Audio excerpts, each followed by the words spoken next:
The Stardust was a big venue located in Artane in North Dublin.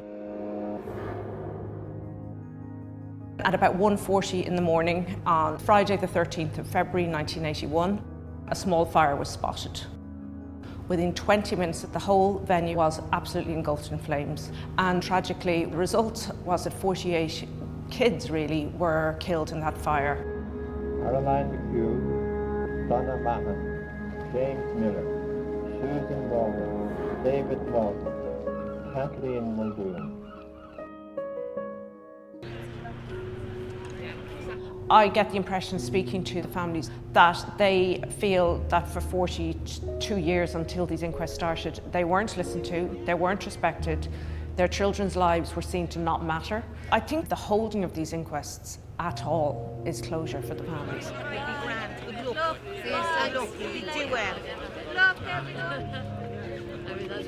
We owe it to them as a society to hear them and to respect them and to let their children rest in peace. In the early hours of Valentine's Day 1981, a fire ripped through the Stardust ballroom in the suburb of Artane in North Dublin. The 800 people in attendance scrambled for the exits. More than 200 people were injured and 48 young people lost their lives. Half of the dead were aged 18 or under, and most of the victims came from working class estates in Artane, Coolock and Kilmore. The influx of the dead and injured overwhelmed Dublin's hospitals. I was pushed back and therefore my hands were my whole body hardly fell into a fire. While parents combed the capital's morgues to find out if their child had survived or died. So at this stage you don't know where he is? We don't know where he is, no. I just don't know. I presume he's dead, to be honest with you. The families impacted instantly started looking for answers as to what caused the deadly blaze. The whole thing all happened so quick, the flames all started coming towards us. The heat was terrible, it was like being in an oven. There was testimony too from survivors who spoke of the chaos in the club as flames spread, lights went out, and how they managed to escape as thick smoke engulfed the Stardust. The emergency services who attended the scene spoke of tackling the blaze, attempts to rescue people, and the grim recovery operation. Experts too spoke about the likely cause of the fire and the reasons it spread so rapidly. I'll never forget the phone call that I got from my boss. I was living in Bray at the time, and he said, "Charlie, could you get your backside over to Artane in the north side of Dublin? There's after being a fire in a disco."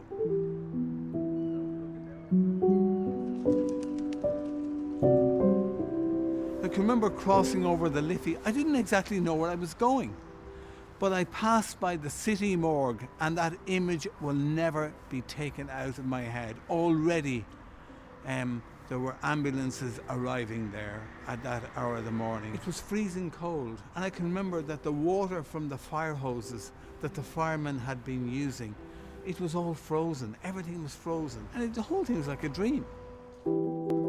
I think it's crucial that everybody in this country knows what happened on that night. But now we're piecing together, because of the determination of the families. I mean, I talk real determination of the families who've been involved. I mean, and I feel so sorry for them that they've had to do so much to try and get to the truth. Hopefully, we're on the verge of getting to know what really happened on that night.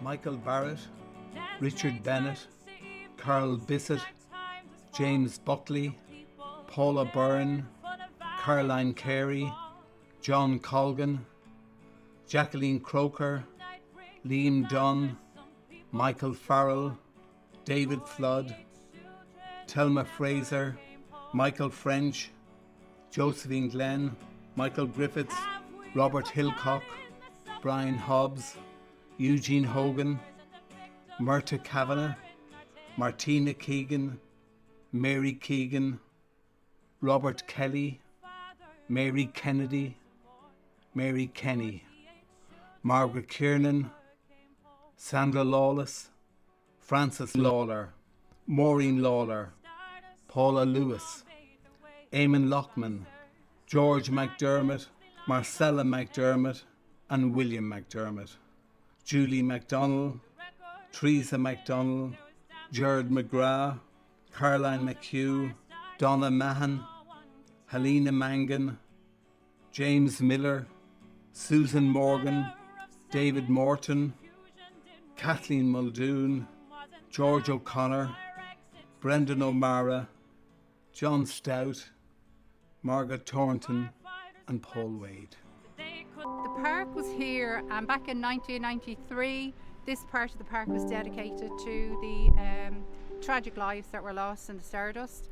As you can see, the bronze statues here are in significance to the young dancers that were at the Stardust on the evening. 48 pillars and 48 jets on the fountain all represent each life that was lost. People in the area are very passionate about the park here.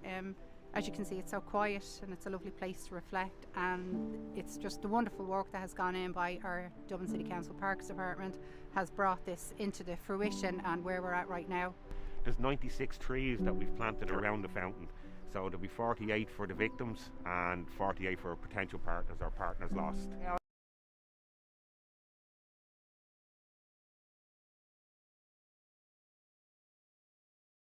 I think the news came on and Thelma's name was mentioned, and my dad just, that's my daughter you're talking about.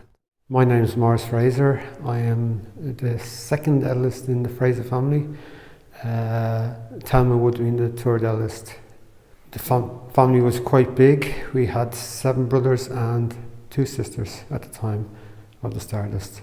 We know Thelma was killed in the Stardust Fire 1981. She was 20 at the time. I was 21, just gone 21. After Thelma died, the directors of Shelbourne Football Club paid tribute to her in the papers.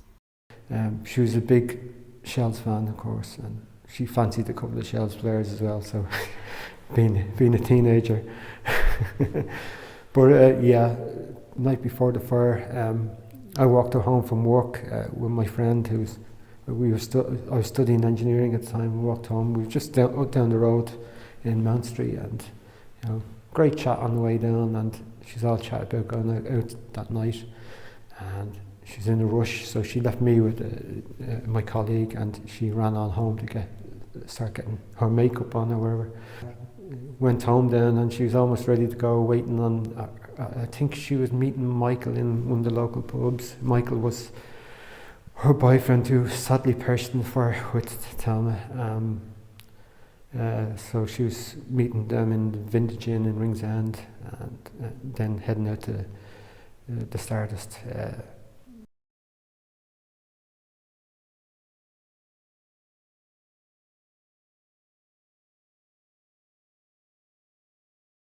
Like many young people at the time, Maurice attended the Stardust disco on a regular basis. As a family, myself, Thelma and Michael and our uncle and auntie on the north side in Donnycarney used to regularly go to the Stardust. The Stardust was a good focal point for many Dubliners. It was an amazing place. When you went into it, you know, you see all this plush carpets on walls with carpets. So, you know, you've never seen anything like that before, and the fluorescent lights, and you know, it's an amazing place. But to think that it ended up, you know, being soul destroying is another story.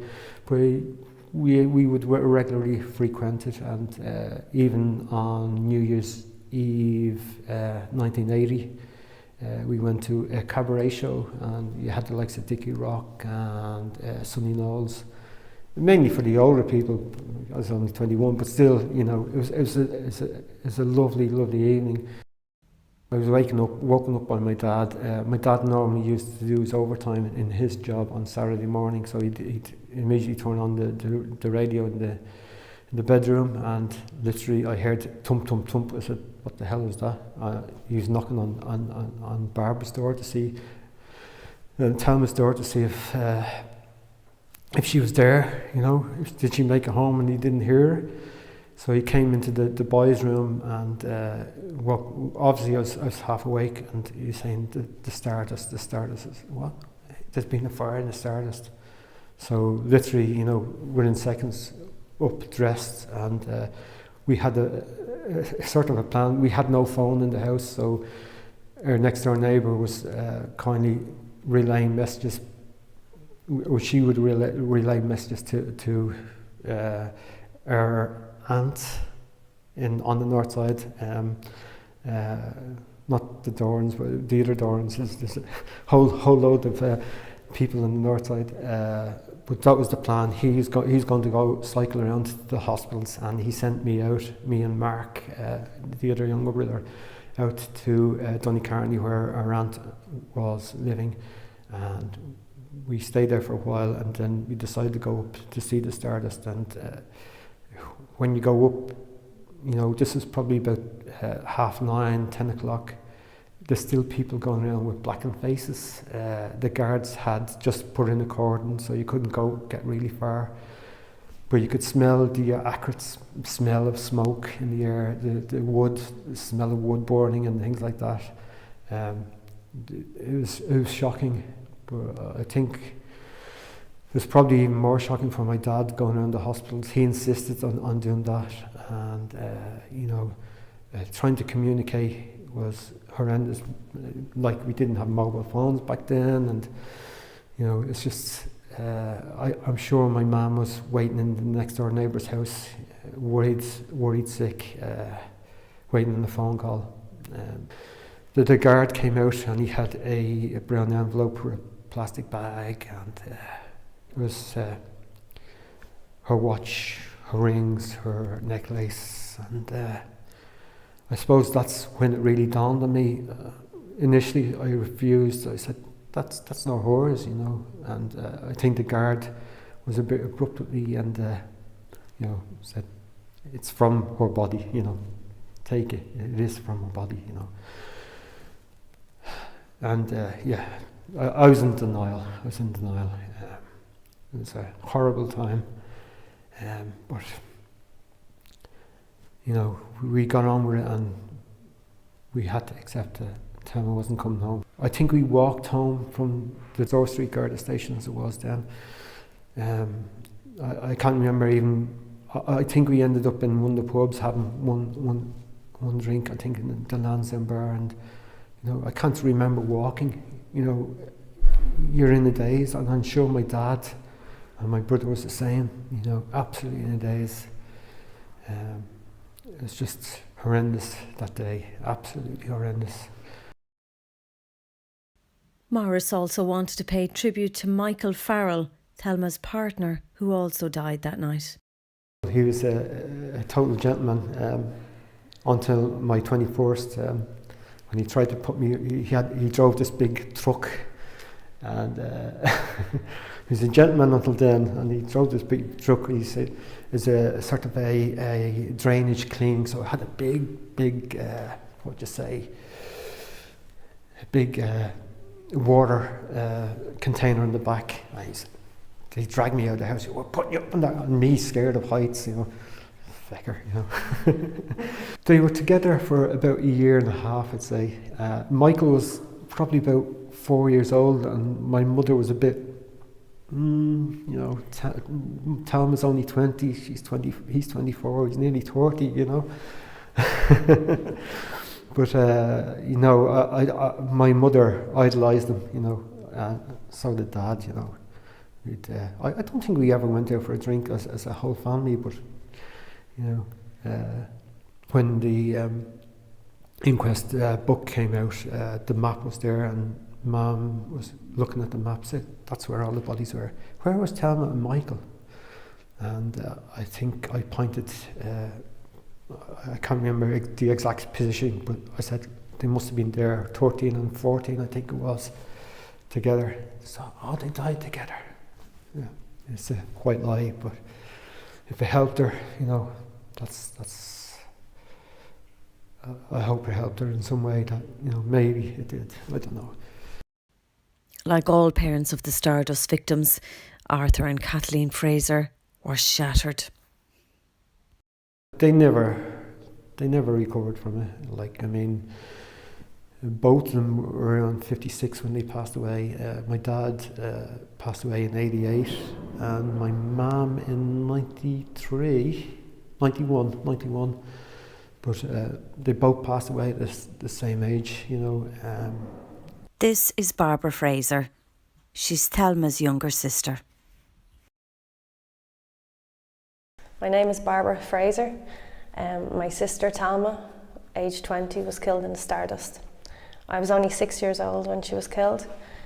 Growing up in a house with 7 boys and 2 girls, it was fun, there was laughter, full of energy in the house. Thelma was so special. She always entertained us, danced with us, sang with us, did everything with us. Myself, we shared the room together, a little box room, so we were top to tails in the bed, and I'd see everything with Thelma. You know, Friday nights going out with Michael or going out with her friends. She'd be getting ready. I'd be straight up to the bed to see what Thelma was doing, how she was putting her makeup on, getting dressed. Where are you going? All the excitement and all, you know, listening to Thelma. And especially that night. I remember her getting ready that night, getting dressed and putting the makeup on. She was delighted to be going out to meet her boyfriend on Valentine's night. Eric Fraser is Thelma's younger brother. Hi, my name is Eric Fraser. My sister Thelma died in the Stardust fire in 1981. I was almost 6 years of age at the time. I have 2 lasting memories of my sister Thelma. I have a memory of Thelma playing with me on the floor when I was a tiny baby, playing Row, Row, Row Your Boat. And I have a memory of Thelma when she came home from holidays with my other brother Morris and her boyfriend at the time, Michael Farrell. She came home and she gave me a little toy that I still have in the attic to this day. It's my only 2 memories of Thelma. My memory of the Stardust is we were quite a large family and we all had to share beds. I was in a cot until I was 7 years of age in my parents' bedroom. And on the morning after the Stardust fire, I remember my dad's alarm clock going off in the bedroom and the radio came on and it was RT Radio News declaring that there was a fire in the Stardust in Artane, and with that my dad bolted from the bed and tore out of the house, and that was the last we saw of him for practically an entire day until we finally heard the news. Back then there was no phones, so that's when we finally heard the news that our sister Thelma was missing in the fire. She wasn't confirmed dead until quite a few days after. And it was my brother Morris, I believe, and my dad had to identify Thelma's jewellery because they couldn't identify her remains, obviously. From that day on, it seemed to unite our family. Our family became very, very close. Very, very unique circumstances have brought us really, really close to this day. We have struggled to always come to terms with the fact that we don't know what actually happened to Thelma. Also, we don't know what happened to all the other people, the other 47 people that died. That to say that they were responsible for the fire is hard to come to terms with. And we, like all the other families and the victims that did survive, they've all been left not knowing how it happened and how it was caused and where it was caused. That they now want the answers and we want the answers, and unfortunately the older generation are leaving the fight now to the younger generation to take up that battle. So that's why we're here today, to try and talk about our family and what it's done to us.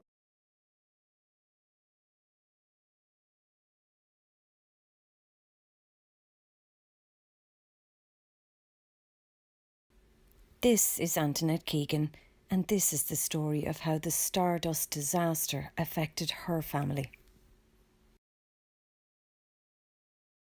I'm Antoinette Keegan, a survivor of the Stardust disaster, and also lost my 2 beautiful sisters, Mary and Martina Keegan. I actually wasn't going to go that night, and then I wanted to go, right, and my dad kept saying, no, don't go, don't go, don't go. But I had nothing to wear because, like, even though there was a build up to it, and I had said I haven't even got anything to wear, because normally I'd have something different on every week. Like, I was working and I'd go into Cassidy's and I'd buy a different top and I'd have something different. But this particular weekend I didn't prepare myself. So my younger sister Martina said to me, I'll give you a lot of my white blouse. And I actually loved that white blouse. It was like a white silk satin blouse. And it actually saved my life. It did save my life, but I got loaned that off her. But I remember, right, my dad kept saying, please don't go, it's Friday the 13th, it's Friday the 13th, don't go. To the Stardust. We got on the queue, and on any particular night that was going to be a big event, you'd always have to separate yourself, right? You couldn't go in as a group, because if you went in as a group, right, they'd say, no, sorry, you can't come in tonight, you can, and we'd be divided up, right? So what we done that night was me, Martina and Helen, we got on the front of the queue, and Mary Kenny got a few behind us. So when we got in, our handbags were searched, and like everything was okay, so we could go in once there was nothing in the handbag. We paid our £3 admission fee. That included the supper. It's sausage and chips or chicken and chips. That particular night was sausage and chips. And then we waited for Mary and Mary Kenny to come in.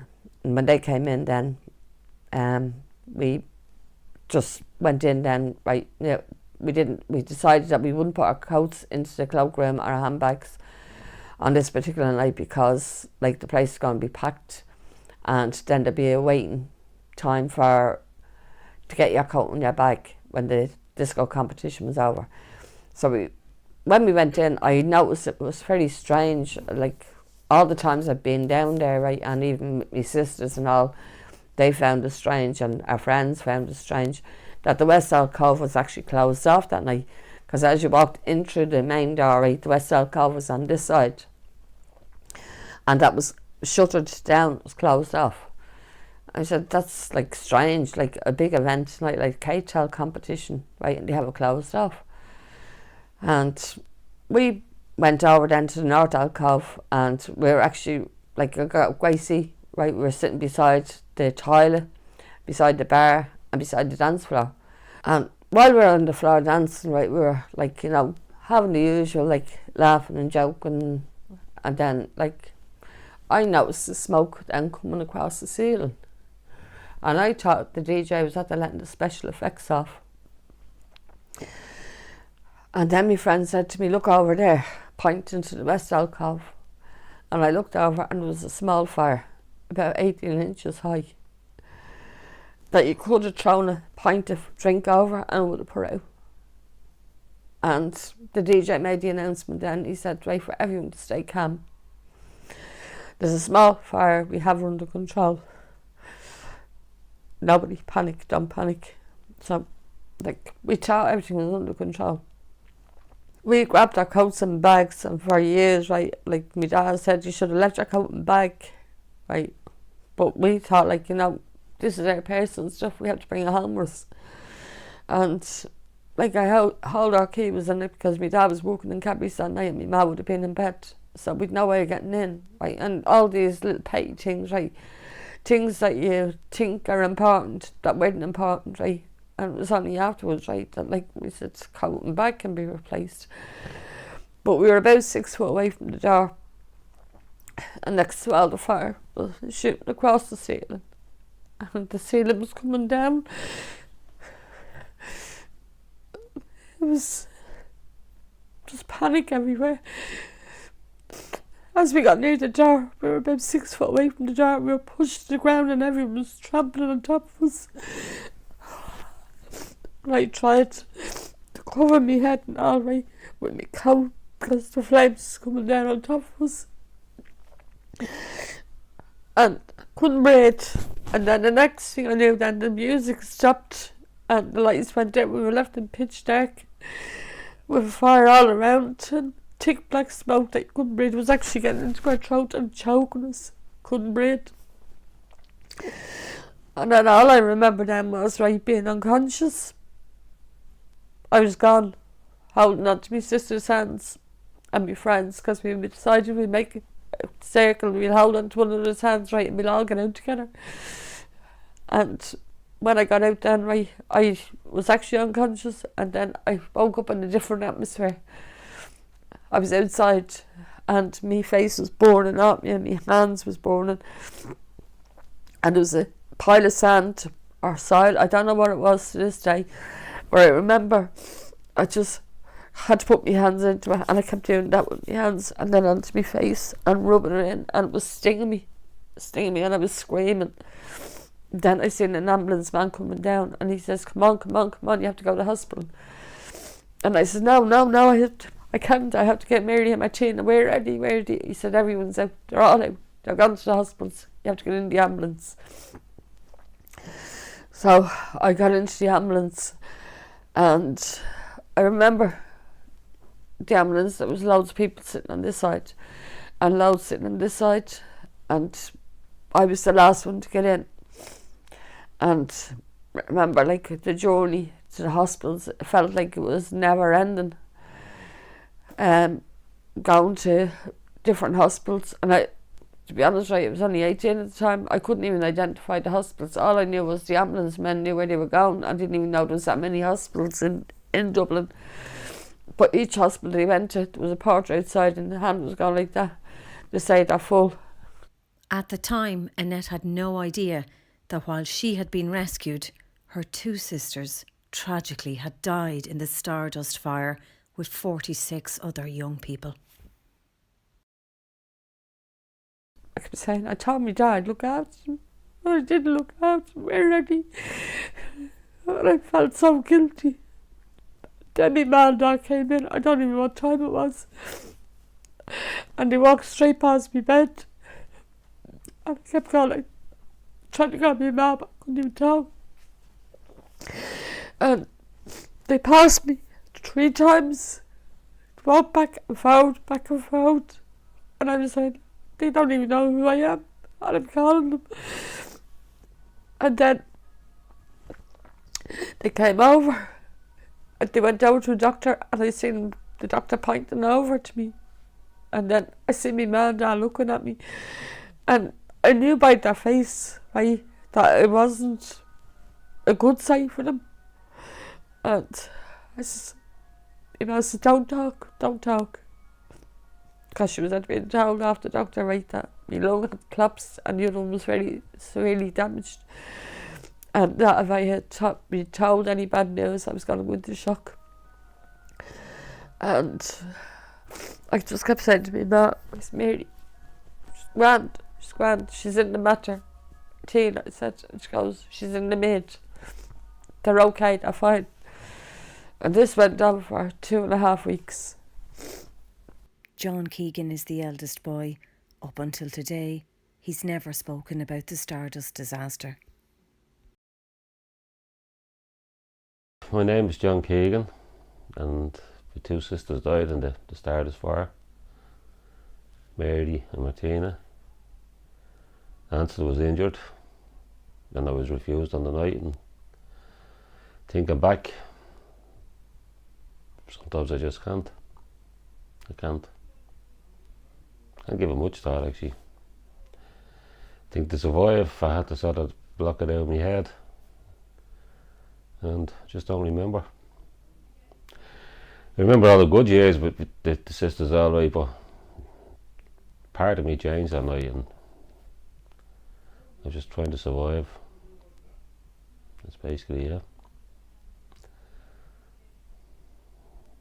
Just it done something to me that I can't recall.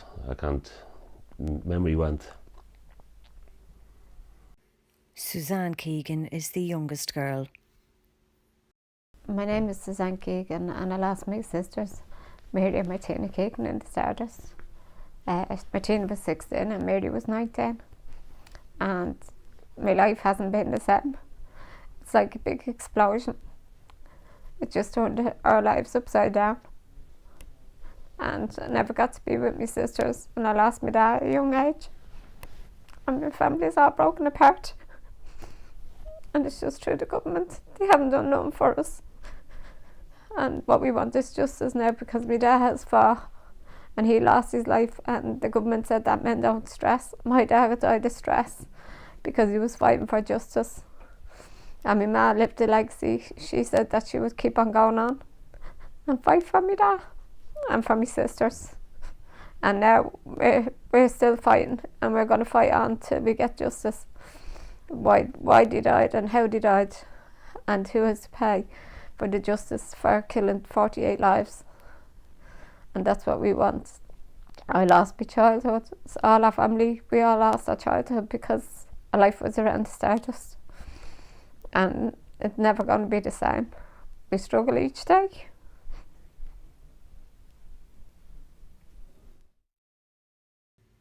As Antoinette clung to her life in hospital, her parents clung to the hope that she would survive, and by doing that, they made a choice not to tell her that her sisters had died.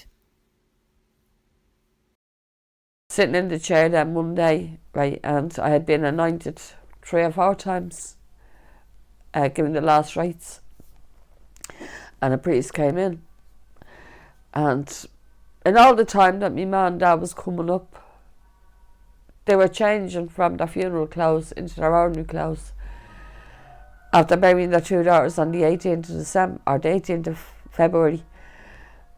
And they were coming up in ordinary clothes, and she said, "Mary and Martina's doing great. They're doing great, they were asking for you." And I said, "Ma," I said, "were they burned badly?" And she goes, "No. Mary only had like burns here and there. Martina had them on her legs, right? But they're grand, they keep asking for you." All that time I didn't know my mum and dad was at the burying them. And this particular day, I was sitting on the chair, and next while the priest came in. And he just walked straight over to me, and he just says, "Hi," he said. And I said, "Hi." And he goes, "What's your name?" I said, "Anthony what?" I said, "Anthony Keegan." And he goes, "Oh, that's right." I always remember his finger going like that. "That's right," he said, "your 2 sisters died." And I went, "No, they didn't. They didn't." I said, "They're in the matter in the mid." And he goes, No, he said, "They're dead." And I said, "No, they're not. They're not." I went hysterical. And I screamed the war down. And I always remember, just call her the matron. She came over and she said to me, right, she said, "Now that's it. Stop screaming and stop crying." She said, "You want to go home. You won't be going home." She said, "If you keep screaming and crying, you'll be staying here longer." And that terrified me. It terrified me. I kept saying, I have to go home. I have to go home. I'd never been away from home before. Right? Like, go out in the night, right, and then go home. But 2.5 weeks in hospital, right, and like not with my sisters, they weren't even near me. And my mum and dad walked in, right, the priest had left, and my mum and dad walked in, and my dad seen me, like, roaring and crying, and he came over and he said to me, he said, "What's wrong?" I said, "Tell me it's not true, please tell me it's not true." And he goes, "What?" I said, "Mary and Martina, are they dead?" And he goes, "Who told you?" I said, "A priest." And my dad ran around the hospital looking for the priest. And my ma, I said, "Ma, why didn't you tell me?" She said, "We were told not to say that because you're going to go into shock and you could die as well." And she said, "We buried Mary and Martina, they're in heaven." She said, "But," she said, "we didn't want to lose you." Then my dad came back and he said he couldn't find the priest. I don't think the priest done it intentionally. I honestly don't. To this day, I don't think he did. But in all the time, like the Stardust and everything else, my dad and my ma never lost their faith. They continued to believe in God. They continued to go to mass. And my dad always had a thing, like when we came down the stairs, he'd say, "Did you say our prayers?" At night time before we went to bed, we'd kneel down and say our prayers. We were always a very happy, close family, and that Stardust pulled us all apart. It ripped the whole family apart.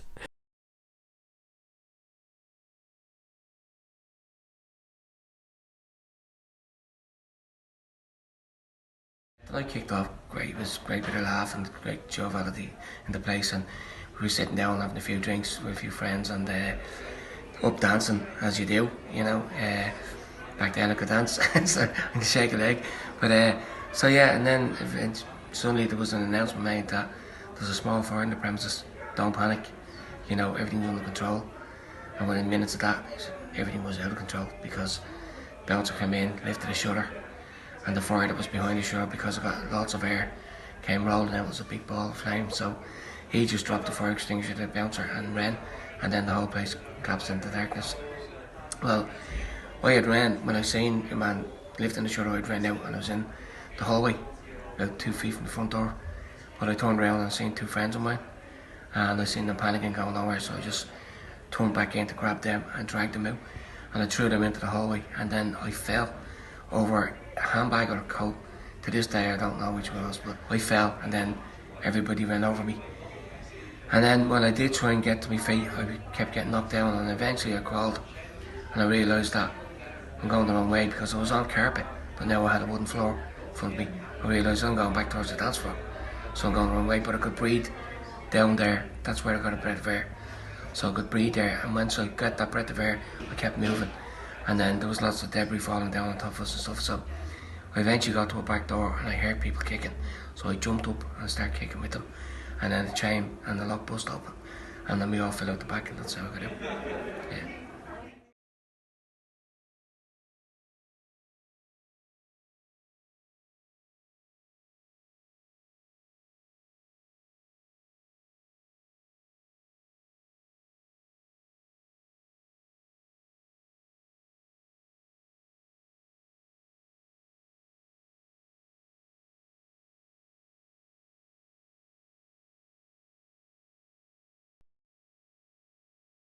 I want truth. I want to know why they died. And I want to know how they died. It must be re-investigated, irrespective of who it hurts. I knew it wasn't arson, and everybody else knew it wasn't arson. In my view, the fire did not start in those chairs or seats in the back of the west alcove. The actual storeroom was, in a sense, a bomb waiting to be ignited. Whole neighbourhoods plunged into trauma by the depth and scale of the loss. It's a trauma that survives in many to this day. The nation looked on as the full horror was brought to bear. It was a time for leadership and a decisive government response. The cabinet met.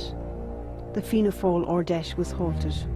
At this stage, the only thing I can do is, from the very bottom of my heart, offer sympathy, understanding to all the families and relatives and friends concerned, and just to pray.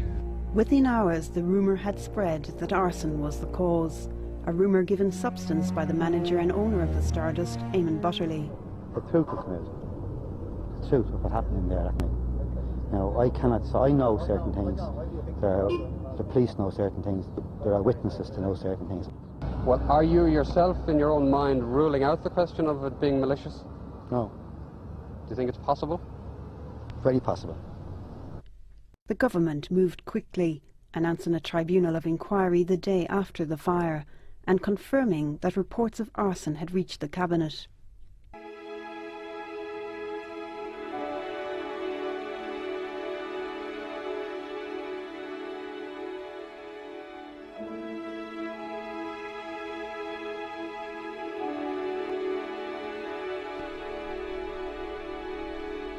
As the families buried their dead, the owners of the Stardust building, the Butterley family, placed their faith in arson. They lodged a court claim suing Dublin Corporation for malicious damages. The Stardust Tribunal held its first public sitting just 2 weeks after it was set up. It was over by that November. Reporting in 1982, Mr. Justice Ronan Keane found the cause of the fire was probably arson. Pinning the blame on an unknown arsonist meant the families and survivors had no one to successfully sue. But the law at the time meant the Butterleys, as the victims of arson, would be compensated. The problem with a finding of arson, if it's wrong, is that the taxpayer, through the local authority, had to pay. It was something that was on the Taoiseach's mind the day after the fire. If there were a major claim for malicious injury against the Dublin Corporation, it's very likely the government would have to involve itself in the matter. 2 years later, The Butterleys were awarded almost £600,000 in the courts, around €1.25 million in today's terms. But victims' families and survivors had to settle for less. They were left with no option, really, but to accept what the government proposed for them in terms of a tribunal of compensation. In 1987, a special compensation tribunal had paid out £10.5 million among over 800 people. They had to drop all legal claims. And I make no apologies for looking for compensation for my seriously injured child. The majority got less than £20,000, the equivalent of just over €33,000 today. That was an insult to injury. Appalling. And I never knew any family actually from the very beginning that actually ever wanted money. People wanted justice and they wanted to be told the truth. Every family felt like that. And then it took, like that was another 6 years of fighting, arguing your point and everything else. We were only people there. Numbers didn't make any difference or no count on us. We didn't get any justice, and still today, 25 years later, we still can't get justice. The families were especially unhappy that the Butterleys won their damages claim, despite the tribunal finding that mismanagement by Eamon Butterley and his father Patrick contributed significantly to the deaths and injuries. The tribunal also found Butterley had knowingly and seriously misled Gardaí on his practice of locking exit doors. It opted to treat his evidence with the greatest reserve. It just suddenly then people started to panic, and again we kind of got to the door, couldn't get out the door. There was a lot of people trying to get out, so I remember getting pushed back against the wall. For a minute I just stood there and I could hear the fire, I would say. It was a roar, you know, it was a roar. The tribunal found that the main entrance and another front exit were locked when the fire started. Other exits had a lock and chain draped over their push bars so as to suggest they were locked. One exit was obstructed by chairs, another by plastic skips. I got down the end of the hallway and there was two girls standing in the hallway and they said, doors are locked. And I said, just push the bar. And they said, it can't, there's a lock on it. And I picked the lock and chain up in my hand. And it was locked, and I shook it around, where some of the lads at the time used to wrap a chain around the door. It wouldn't actually be locked. If you knew just to turn it back the opposite direction, you could push bar open and that was grand. But they used to wrap them around, but this was actually locked. The toilet windows had also been sealed shut. There was people on the inside of the toilet windows, banging on them, actually banging and screaming, while burning. There was out. You couldn't see the windows for fellas up trying to get them open. I got in through a window. This girl was in the dark. I was just flashing the light anywhere at all. And this girl was, I just heard this voice, this direction, please help me, please, pick me. And I went to her, her shoes were actually melted. From the start, the families were unhappy with the tribunal's arson finding, but in recent years they've been re-examining the evidence with the help of this researcher, Geraldine Foy.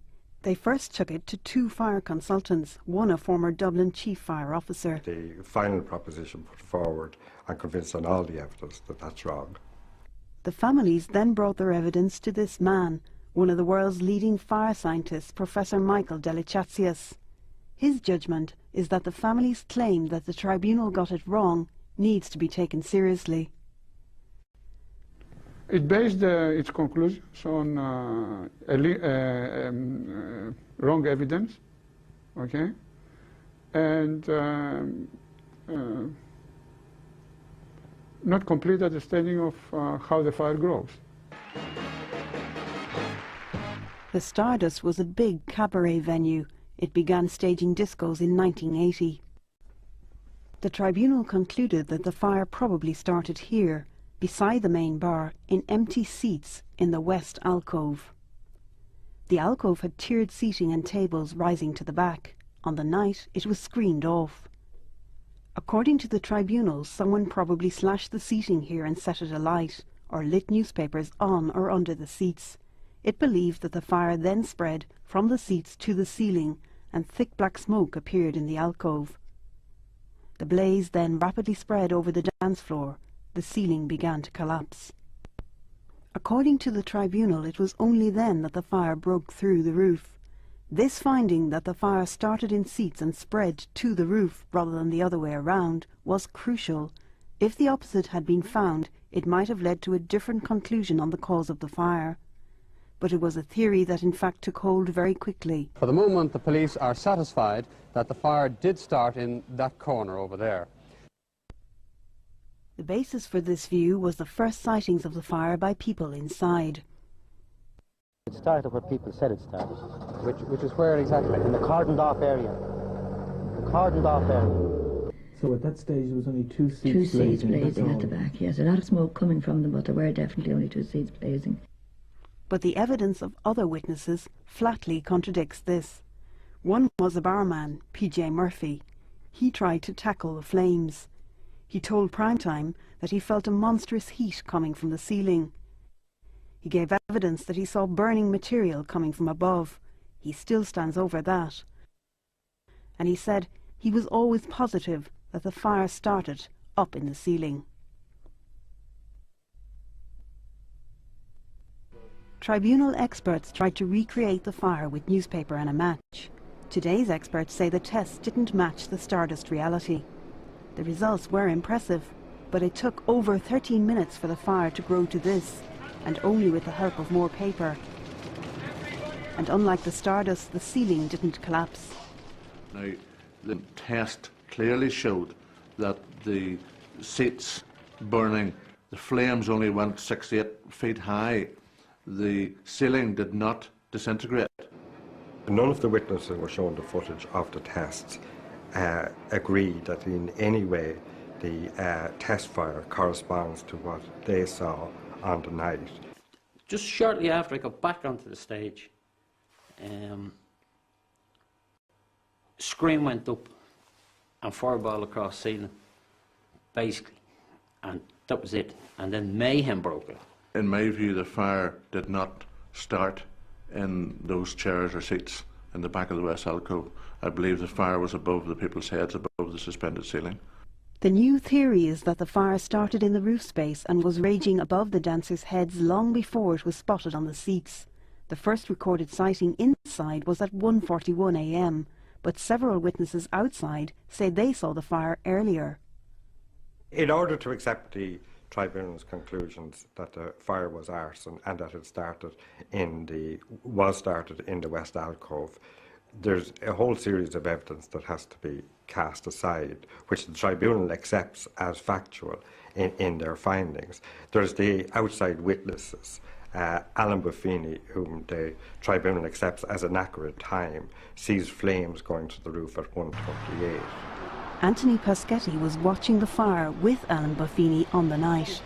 I could hear the crackling noise of a roar or whatever. Where I looked out the window, I could see the roof glowing. I then went downstairs. I got up onto the roof of our garage to get a better view. There, the flames were starting to come out through the roof at this stage, and I was joined then on the roof with my next door neighbour, Alan Buffini. This would have been about 25 to 2 in the morning. This evidence is supported by a photo taken by a local resident at around 1:40 a.m. Another outside witness told Primetime it was shortly before 1:40 when I heard the crackling noise. I went to the window and saw a fire coming from the roof of the Stardust. The flames were about the height of a door. The height of those flames at those early times left the experts perplexed as to why the tribunal chose to rely more on the timings of the people inside spotting a small fire on a seat. We have fire coming through the roof of the building when it's still about 1 metre high on the seat.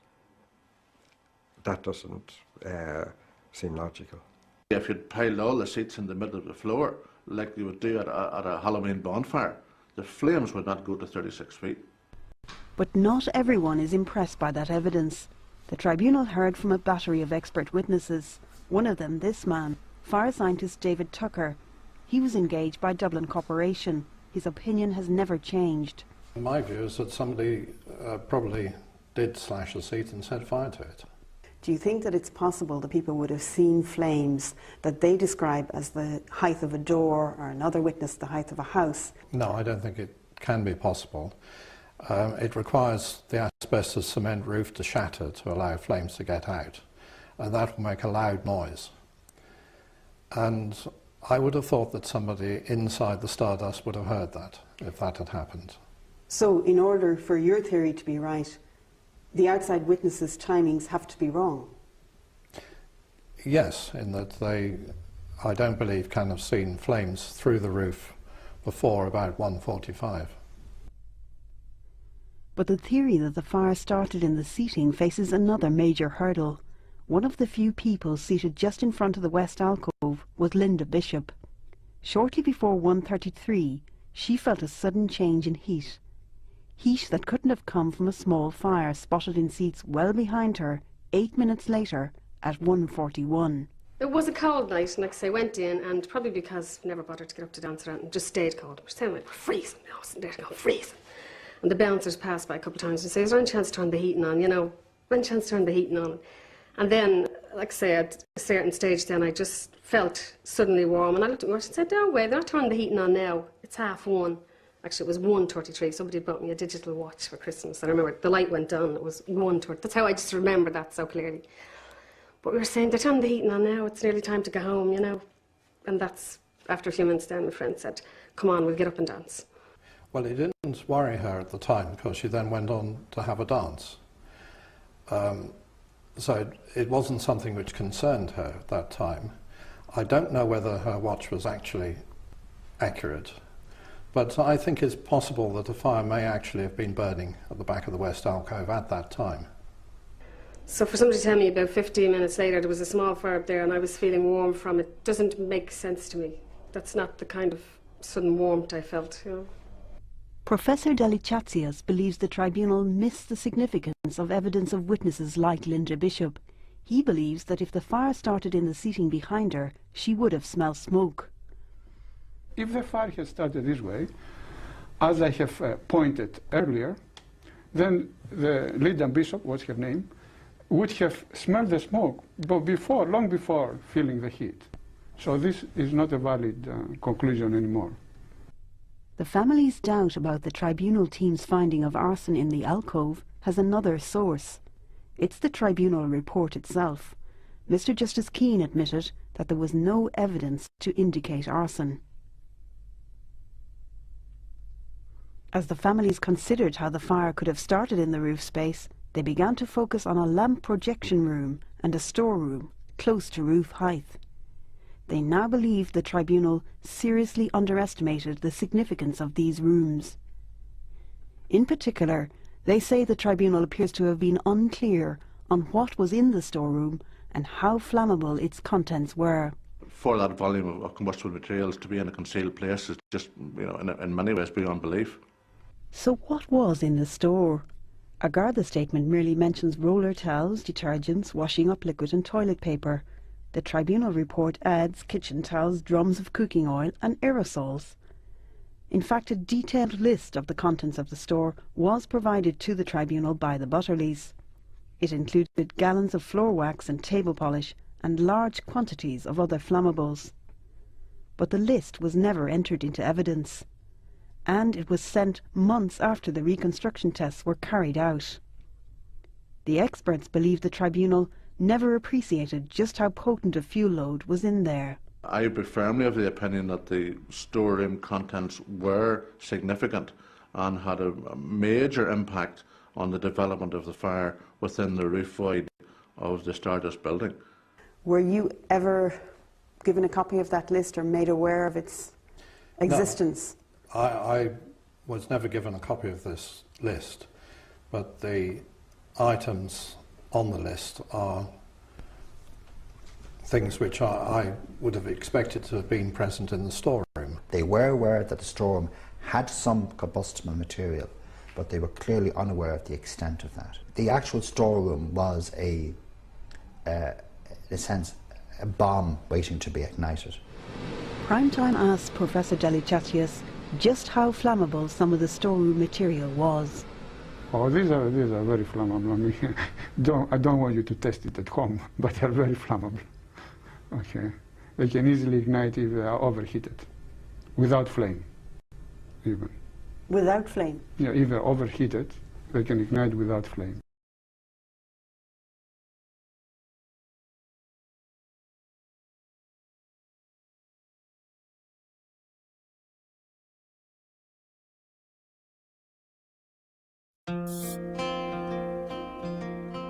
Imagine for a moment a big night out turning to tragedy, with a loss of life so great that it becomes the worst fire tragedy in the history of the state. We ran towards the door. Just as we approached the door, then the lights went out. The whole thing all happened so quick. The flames all start coming towards us. That's what happened on the 14th of February in 1981.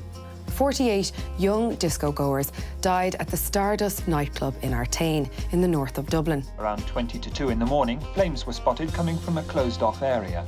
Over 750 people were in the Stardust for a Valentine's night special, mainly locals from Artane and Coolock. Along with the dead, 214 were injured, over 100 of them seriously. The smoke was it's like hot, cold dust. You could see it in front of you. You know, if you put your hand, it was very, very hard to see. And of course, naturally enough, I kept screaming. Almost 40 years later, the case is still on the national news agenda. In recent weeks, the Attorney General ordered new inquests be held for the victims. So what happened that night? And why are the families and friends of the victims still looking for answers? The effect of the fire in the Stardust was devastating. Whole neighbourhoods were plunged into trauma. Poor Damien is only 8. I think he was 3.5 when it happened, or 3. And when he asked me when they were gone, I said, we're working for Holy God in heaven. The lies I had to tell the poor child. You know, he doesn't think they're dead, he thinks they're working for Holy God, they're going to come back here again. Trauma that has stayed on in some to this day. Basically, the Stardust made me an orphan. That's how people know me. Lisa from the Stardust. No identity through this. I just want closure on this.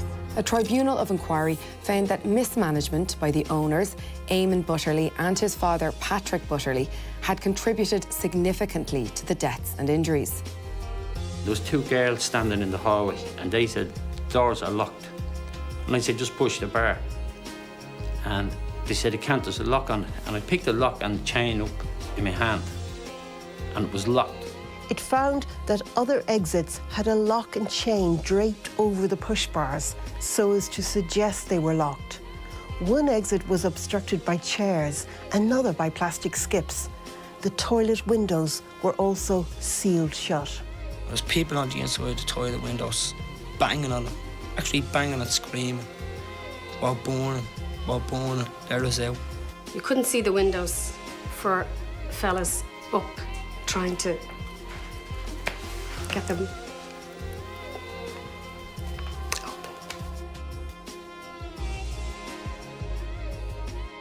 But the tribunal's main findings were flawed. It concluded that the fire was probably started deliberately, in seating in the west alcove, and spread rapidly from there. A finding of probable arson, but one based on speculation and hypothesis, not evidence. And pinning the blame on an unknown arsonist also meant families and survivors had no one to successfully sue. While under the law at the time, the owners, as the victims of arson, were compensated. Jimmy clung to life by a thread. 3 times he was given only 24 hours to live, but he fought against his injuries. In the intervening 4 years, he's constantly gone back and forth to hospital for operations and dressings. Both arms, are kind of grafted. This grass is all off my legs. You know, this is all the skin off my legs. Then, in 2006, on the 25th anniversary of the fire, Primetime spoke to witnesses and fire experts who challenged the tribunal's conclusion. To accept the tribunal's conclusions that the fire was arson and that it was started in the West Alcove, there's a whole series of evidence that has to be cast aside, which the tribunal accepts as factual in their findings. The final proposition put forward, I'm convinced on all the evidence that that's wrong. After submissions from the families, there was an official review, and 10 years ago, the tribunal's conclusion of arson was removed. Fire experts working with the families were convinced that the fire was in fact raging in the roof space long before it was spotted on seats below. In particular, they focused on a storeroom containing highly flammable cleaning materials and supplies. I would be firmly of the opinion that the storeroom contents were significant and had a major impact on the development of the fire within the roof void of the Stardust building. There was also evidence of 35 outside witnesses, suggesting the fire had breached the roof of the building before anyone spotted fire inside. I looked out the window, I could see the roof glowing. I grew up onto the roof of our garage to get a better view. There, the flames were starting to come out through the roof at this stage. The Stardust families fought on, and in 2017, another official assessment looked to see if there was indeed new evidence. But it said theories did not amount to new evidence, and that the true cause of the fire would probably never be established. The families refused to give up. They demanded fresh inquests. Well, it means, right, that we know what happened and why. It means a lot, right? Move on, get closure. As you don't get truth, you don't get justice, and you don't get closure. In September, the Attorney General confirmed new inquests will take place. The AG said there had been an insufficiency of inquiry in the original inquests. It's hard to disagree with that.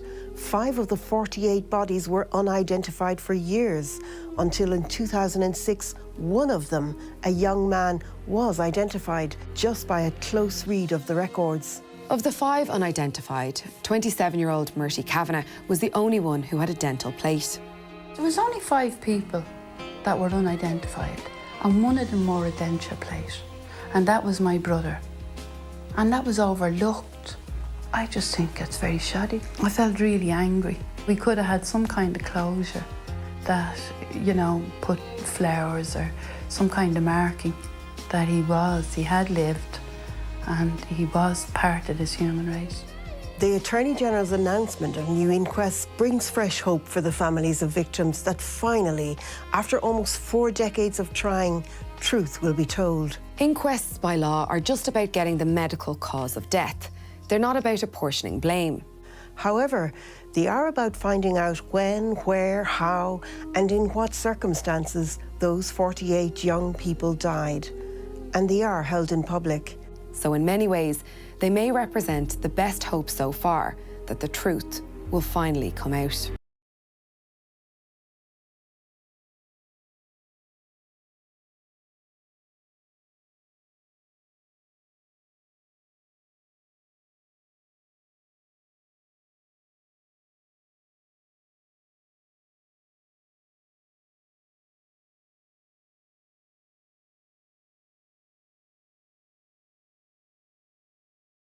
February 1981, 48 young people went out to dance and they never came home.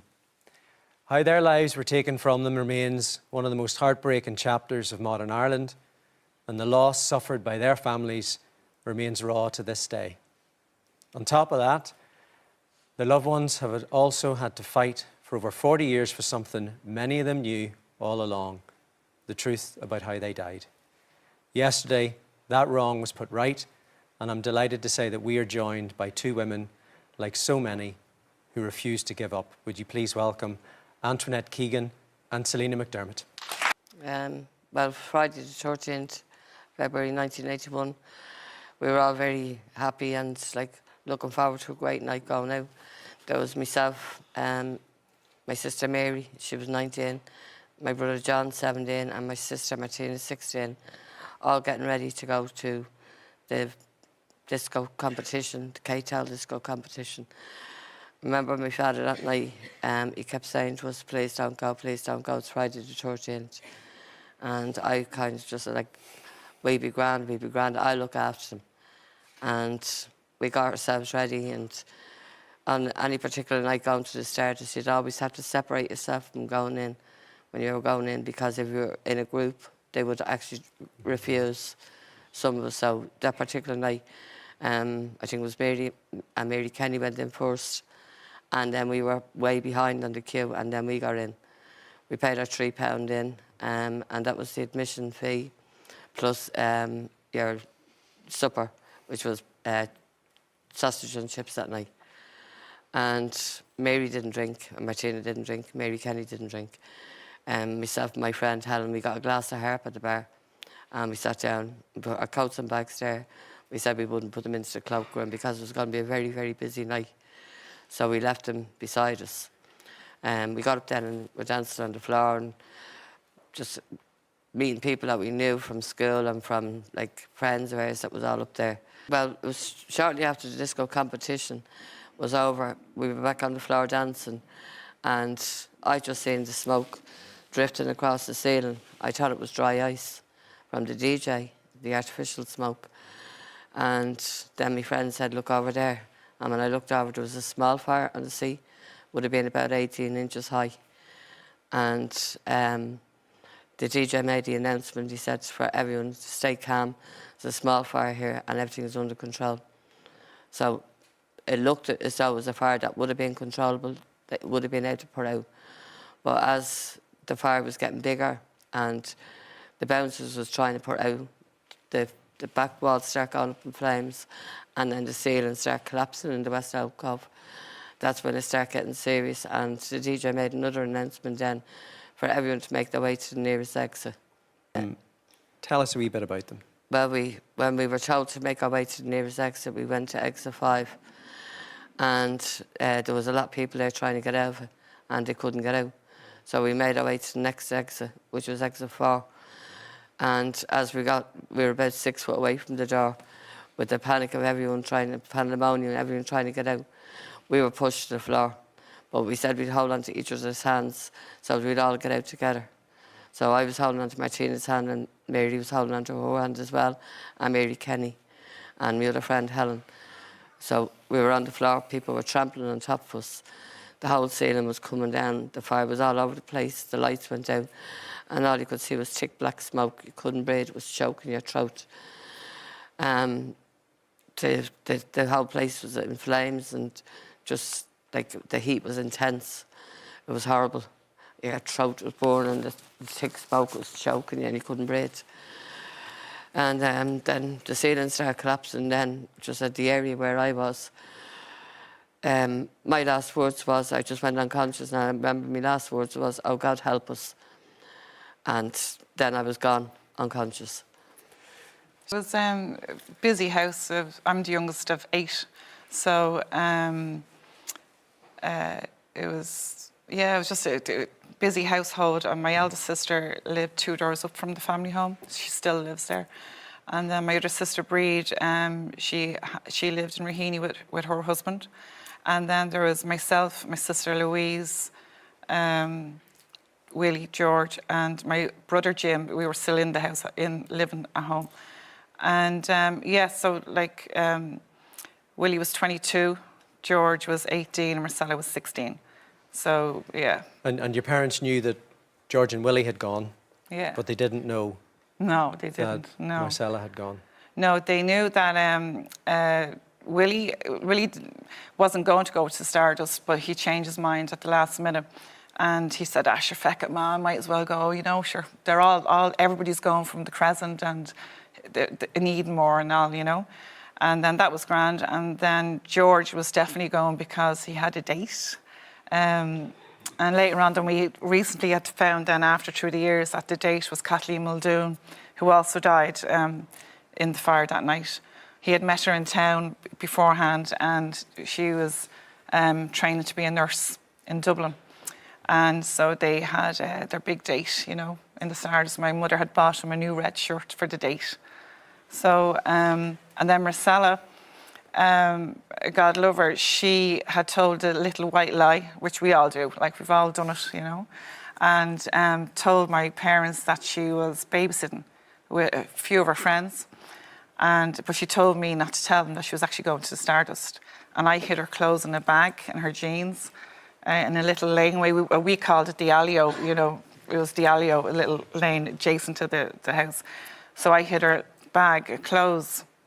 So, yes. Because she was only 16 and so... Yeah, oh yeah, I did it loads of times for her, you know.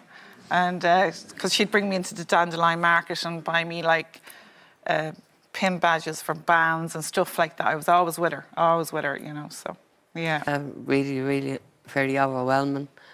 It was a kind of a numbness, like, you know, going around like in the days, right, that is this real?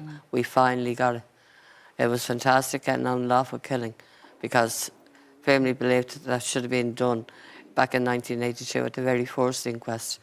But what was done on us, right, was absolutely terrible, really and truly. We should have never having to wait 43 years, but we got it. We got it, and thanks to our legal team. They were fantastic, Darren Mack and Phoenix Law. Packed, completely packed, and everybody was so anxious and nervous. But because even up to then, we'd been let down so many times by the state, but it was always the public people that was behind us and support us, and they wanted to help us, but they didn't know what else to do. Do you know? Sure they didn't, Antoinette. No, didn't.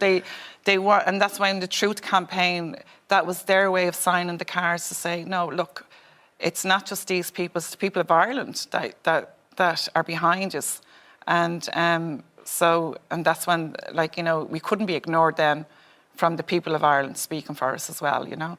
So being in the courtroom was just like it was very sad but happy scene as well to see the parents that were left, and they were sitting at the very front facing the coroner, and my mother included was one of them, and my mother was afraid that morning when she was going out that her batteries were working in her hearing aid because she wanted to make sure that she would hear the verdict, you know.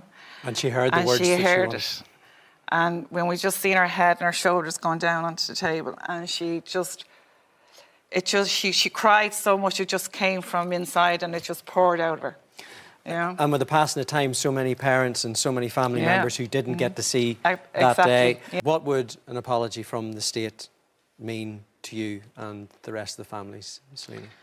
Oh my God, it would mean absolutely everything. But this apology has to be meaningful. It can't be just, we're sorry.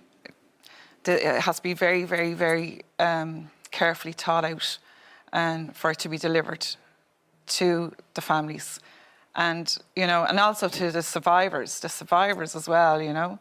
The ripple effect that went through all the families, the communities, you know, it was just, you're talking like, it was chaotic. It was dreadful what happened to us, you know. And when you look back as well, Antoinette, if the truth had been given at the time, the pain would never have changed, but your lives would have been different. Our lives would have been different. Yeah. A lot of the parents would have been still alive. The stress killed them. Like my poor father, he was only 49 when he died in 1986. And then my mother, she carried the campaign. No mother should have to fight for justice for their loved one. And we should have been able to live a proper life. We should have never been given a tribunal of inquiry and a cause of probable arson being on the record for 27 years. That was totally wrong.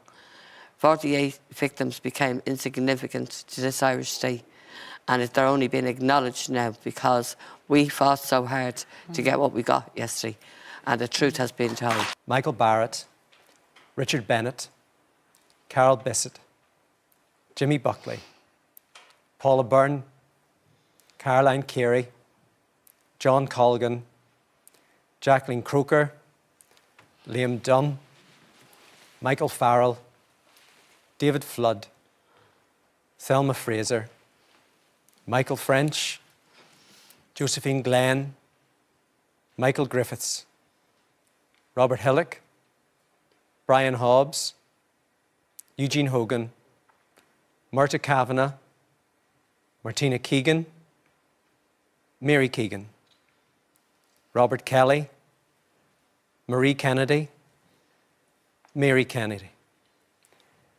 Margaret Kiernan, Sandra Lawless, Frances Lawler, Maureen Farrell Lawler, Paula Lewis, Eamon Lockman, George McDermott, Marcella McDermott, William McDermott, Julie McDonnell, Teresa McDonnell, Jared McGrath, Caroline McHugh, Donna Mahan, Helena Mangan, James Miller, Susan Morgan, David Morton, Kathleen Muldoon, George O'Connor, Brendan O'Mara, John Stout, Margaret Thornton, and Paul Wade.